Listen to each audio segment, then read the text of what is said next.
Alors bonjour à tous, comme l'a très bien présenté Eric, je vais aborder avec vous le sujet de l'évaluation de la sensibilité des vins à l'oxygène et je vais notamment présenter un peu plus dans le détail deux méthodes analytiques assez récentes qui permettent vraiment d'appréhender cette caractéristique.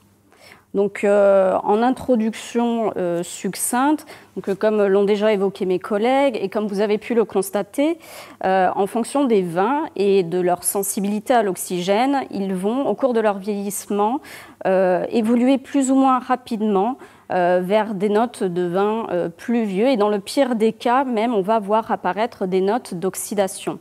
Alors, cette sensibilité à l'oxygène, elle est conditionnée notamment par ce que l'on peut appeler le capital vieillissement du vin, qui en fait est lié à la composition de ce vin en molécules oxydables, oxydées et antioxydantes. Alors, ce capital vieillissement dépend de plusieurs facteurs, dont le cépage employé, les conditions climatiques de millésime qui vont avoir un impact sur la composition de la matière première et également les pratiques viticoles et œnologiques qui vont tout au long du processus de vinification faire évoluer la composition en composés phénoliques et soufrés du vin. Et ces deux familles de molécules ont vraiment un rôle prépondérant dans les mécanismes d'oxydation et dans la protection du vin face aux attaques de l'oxygène. Alors actuellement, la technique d'évaluation de cette sensibilité à l'oxygène la plus pratiquée, c'est le fameux test de tenue à l'air qui repose en fait sur vos qualités en tant que dégustateur expert d'identifier les vins sensibles à l'oxygène lorsqu'on les met en contact plus ou moins prolongé à l'air. Et en appui à ce test de tenue à l'air, on peut utiliser différentes techniques analytiques. Donc là, je vais les présenter succinctement. Donc il y a l'électrochimie qui permet de se rendre compte de la composition phénolique du vin. Il y a également la possibilité de se rendre compte de la capacité antioxydante du vin et en fonction de la méthode utilisée, ce sont principalement des méthodes colorimétriques, elles vont pouvoir exprimer la capacité antioxydante du vin en fonction de différents angles. Alors, prises séparément et en tant que telles, ces différentes techniques ne permettent pas d'appréhender dans sa globalité la résistance d'un vin à l'oxygène et donc sa sensibilité. Je vais donc maintenant vous présenter deux méthodes développées qui ont repris ces techniques en les adaptant afin d'apporter des solutions plus globales pour se rendre compte de la sensibilité d'un vin à l'oxygène. Alors la première est une méthode d'estimation de la stabilité des vins blancs de Bourgogne à l'oxygène qui a été développée par l'équipe de recherche de Maria Nicolantonaki à l'Institut universitaire de la vigne et du vin de Dijon et qui repose sur la combinaison de deux méthodes complémentaires de mesure de la capacité antioxydante des vins. Alors pour rentrer plus dans le détail, les vins sont analysés à la fois par la résonance paramagnétique électronique. Cette technique en fait permet de détecter directement les radicaux libres qui sont produits lors de phénomènes d'oxydation. Et dans le cas de cette méthode qui a été développée, l'échantillon de vin, on va forcer en fait l'oxydation de l'éthanol par la réaction de Fenton et en fonction de la capacité du vin à limiter cette réaction, la résonance paramagnétique électronique va détecter plus ou moins de radicaux libres produits. Et forcément, moins il y a de radicaux libres produits, plus le vin a une capacité antioxydante importante vis-à-vis de ce phénomène. En plus de cela, le vin va être analysé par le test DPPH, et ça va être un test modifié pour prendre à la fois en compte la capacité antioxydante du vin liée à sa composition phénolique, mais également sa composition en composés soufrés, qui sont très importants dans les matrices blancs, par rapport aux matrices rouges, dans lesquelles, en fait, dans les matrices rouges, il y a plus la composition en polyphénol qui entre en jeu. Et donc, grâce à l'analyse d'une centaine de vins blancs de Bourgogne qui ont été prélevés à différents stades de leur élevage, l'équipe de recherche de Maria-Nicola Antonacchi a pu mettre au point un modèle qui permet de catégoriser le vin en fonction de sa stabilité oxydative, donc en 3 catégories. En vert, ce sont les vins qui sont les moins sensibles au phénomène d'oxydation, en rouge, les plus sensibles, et en orange, les vins avec une capacité antioxydante intermédiaire. Et alors, cette technique est d'ores et déjà disponible pour les vignerons bourguignons. Il y a également quelques domaines bordelais qui font appel à cette technique pour évaluer la stabilité oxydative de leur vin. Et pour que cette technique puisse être utilisée dans d'autres bassins viticoles et surtout sur d'autres cépages que le chardonnay, de nouveaux travaux pour pouvoir adapter le modèle vont bientôt démarrer.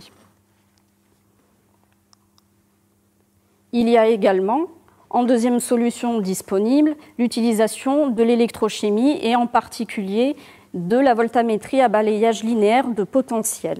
Alors, le principe de cette technique électrochimique est d'enregistrer l'intensité du courant émis lors de réactions d'oxydation qui sont induites par l'application de potentiels de plus en plus élevés à l'interface d'une électrode qui va être au contact du vin. Et on va obtenir le type de signal suivant, qu'on appelle voltamogramme, et qui permet de se rendre compte à certains potentiels appliqués sur le vin de pics d'intensité de courant. Et lorsque l'on voit apparaître un pic d'intensité, cela veut dire qu'une molécule dans le vin a réagi, s'est oxydée. Et ainsi, des travaux ont permis pour la matrice vin de classer les composés phénoliques en fonction du potentiel auquel ils s'oxydent. Et ainsi de pouvoir déterminer quels étaient les composés phénoliques réagissant en premier et donc étant les plus facilement oxydables. Alors, pour exploiter ces techniques électrochimiques, la société Vinventions a développé le NomaSense Polyscan C200 qui permet donc d'utiliser la voltamétrie à balayage linéaire de potentiel pour analyser les vins. Alors, avec l'appareil que vous pouvez voir sur la photo, et cet appareil permet une utilisation directement en cave, donc c'est très intéressant car avec cette utilisation directement dans les domaines, sans avoir à faire de préparation particulière de l'échantillon, on peut se rendre compte à tout moment du processus de vinification, de la composition phénolique du vin ou du mou. Et après analyse voltamétrique de l'échantillon de vin, le polyscan permet d'obtenir 2 indices. Donc, l'indice qu'on appelle phénox, qui rend compte de la composition et de la concentration en polyphénols totaux de la matrice mou ou vin, et l'indice isiox, qui rend compte de la fraction de composés facilement oxydables du vin. Et alors, si ces 2 indices ne permettent pas directement de se rendre compte de la sensibilité oxydative du vin, vous allez voir dans la prochaine slide qu'elle est intéressante pour fiabiliser le test de tendance d'évolution qui est également possible de faire avec le Polyscan C200 et qui permet, lui, de se rendre directement compte de la sensibilité du vin à l'oxygène durant l'élevage ou au moment de la mise. Alors ce test en fait reprend un petit peu le principe du test de tenue à l'air, c'est-à-dire que le vin, au moment de son prélèvement directement en cuve, va être analysé par le Polyscan et on va obtenir le premier voltamogramme à T0. Ensuite, l'échantillon de vin va être mis au contact de l'air pendant 2 heures. Et au bout de ces 2 heures, on va effectuer une deuxième analyse voltamétrique. Et en fonction de l'évolution du voltamogramme à T0 et à T2 heures, l'appareil va déterminer si le vin est sensible ou non à l'oxygène. Donc, si le voltamogramme après les 2 heures d'exposition du vin à l'air augmente, ça veut dire qu'il est peu sensible à l'oxygène. Et au contraire, si le voltamogramme régresse, là, il est considéré comme sensible à l'oxygène. Et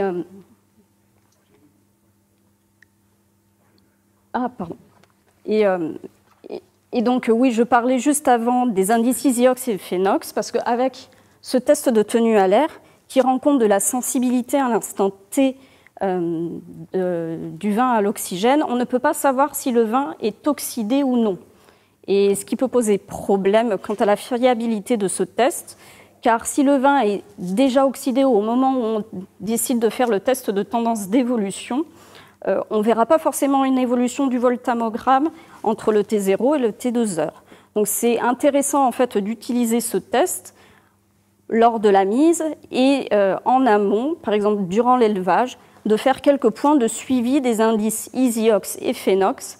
Et si on se rend compte que ces indices, à un moment donné, durant le processus de vinification, diminuent de manière importante, cela veut dire que le vin s'est oxydé et que donc le test de tendance d'évolution n'aura plus de sens en tant que tel.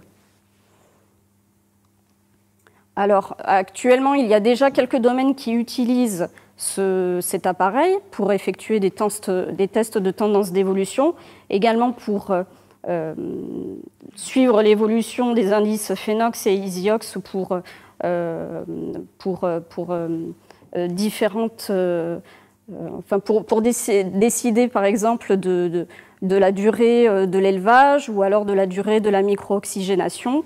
Et il y a également le Bureau interprofessionnel des vins de Bourgogne qui expérimente cet appareil dans le cadre du projet Volta, qui a pour but de mieux comprendre l'apparition du phénomène d'oxydation prématurée des vins blancs et d'arriver à comprendre les mécanismes qui favorisent l'apparition de ce phénomène pour arriver à terme à éviter qu'il arrive. Donc là, ce sont les premiers résultats de l'an dernier de cette expérimentation et notamment les résultats d'une cinquantaine de vins blancs de Bourgogne qui ont été prélevés juste avant leur mise en bouteille et qui ont subi un test de tendance d'évolution. Et on peut voir sur cette cinquantaine de vins qu'il y a plus de la moitié qui ont été identifiés comme sensibles à l'oxygène par le test. Ce qui montre bien compte de l'importance du phénomène et qu'il est vraiment intéressant d'avoir cette donnée en amont pour adapter les conditions de mise en bouteille et à terme aussi pour essayer d'identifier des leviers plus en amont durant la vinification pour tendre à diminuer cette part de vin sensible à l'oxygène. Donc en conclusion, vous pouvez voir qu'en plus du test de tenue à l'air, il existe également des techniques analytiques, alors soit qui ont besoin encore d'un peu de temps pour pouvoir être utilisées par tous les professionnels de tous les bassins viticoles, notamment dans le cadre de l'utilisation du modèle d'estimation de la stabilité oxydative des vins mis au point par l'IUVV de Dijon, et l'utilisation du Polyscan, qui elle est beaucoup plus souple. On commence déjà à avoir du recul, étant donné que c'est un appareil qui a été mis sur le marché depuis 2012. Donc il y a déjà des retours d'expérience sur l'utilisation de cet outil. Dans tous les cas, que ce soit l'une ou l'autre de ces deux méthodes analytiques, elles sont relativement abordables. Et surtout, ce qu'elles apportent en plus, par rapport au test de tenue à l'air, c'est des perspectives quant à la prédiction de l'évolution de la sensibilité du vin à l'oxygène. Dans le cadre du BIVB, arriver à identifier de manière précoce le phénomène d'oxydation prématurée des vins. Et surtout, ça permet en tant que professionnel d'arriver à maîtriser la construction du capital vieillissement du vin et vraiment d'être proactif par rapport à cette problématique de la sensibilité des vins à l'oxygène. Je vous remercie pour votre attention et j'en profite également pour remercier mesdames Pascal Paniguet et Nicole Antonacchi qui m'ont fourni ces informations que je vous ai présentées aujourd'hui.